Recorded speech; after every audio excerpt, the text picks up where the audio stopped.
Saturday, December 18th. And I haven't posted anything this week because I didn't really want to put any clothes on. What's the point of having a place in the country if you can't just walk around it naked? Um, and so, and the other point of having a place in the country is that you can avoid being in the city when we have the highest 7-day infection rates since before we had vaccines. So that's fun. Here we go again. Um,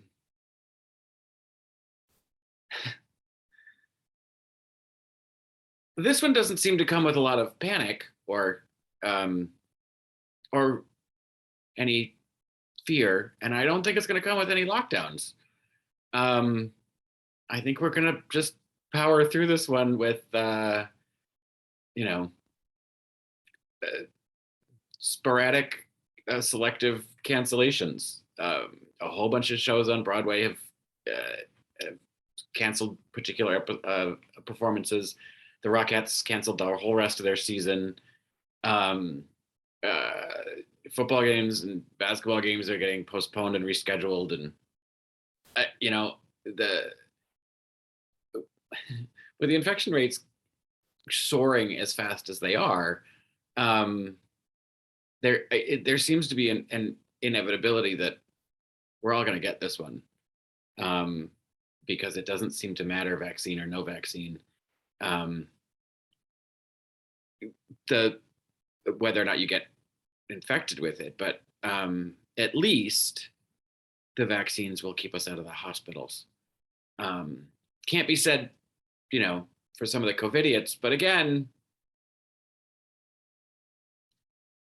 I'm hoping the healthcare system can hang on.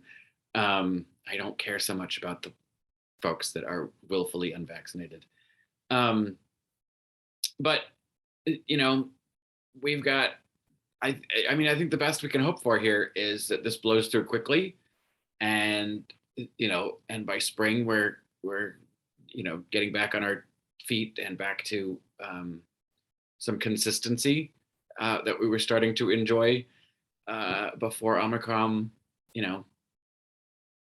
made its way across our shores.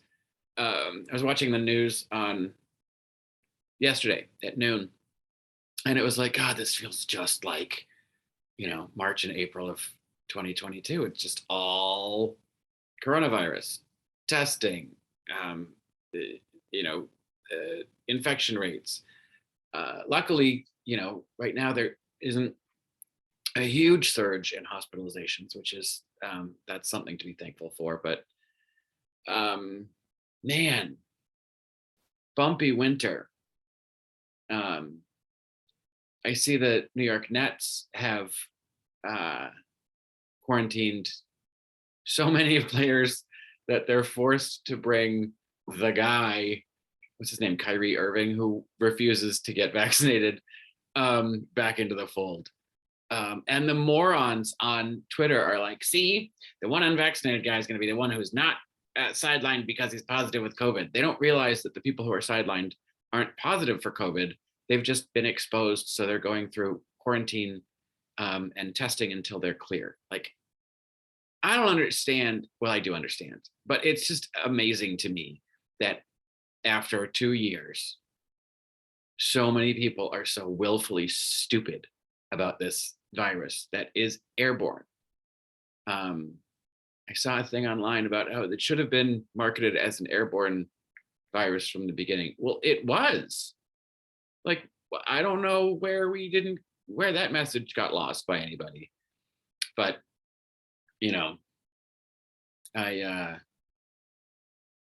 I opted against going on a cabin crawl, a Christmas cabin crawl up here today. It just didn't seem like being indoors with unmasked people would be a smart idea, even though almost everybody who was doing it tested this week, or took themselves off of the roster because they had been exposed and they were quarantining. So nice to see responsible behavior by everyone. I just didn't think that it was worth the risk. I'm going to see my 83-year-old mother next week, and I just feel like, you know, I can spend a week on my own, to just avoid that whole situation.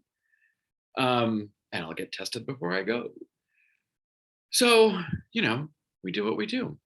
In the meantime, I made a modern style, like it's mid-century modern gingerbread house.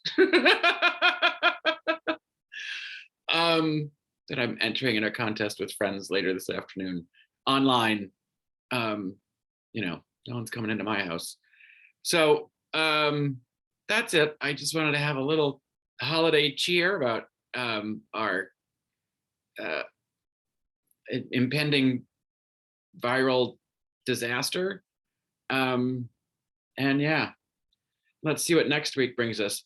I'm a little upset though. I watch my TV through YouTube TV, and they and Disney couldn't come to an agreement. So now I don't get my ABC channel, which, the most shocking and upsetting about that is that's the Jeopardy channel. And I want to see Amy Schneider, break some more records. So hopefully by Monday, they will resolve that. YouTube TV and Disney.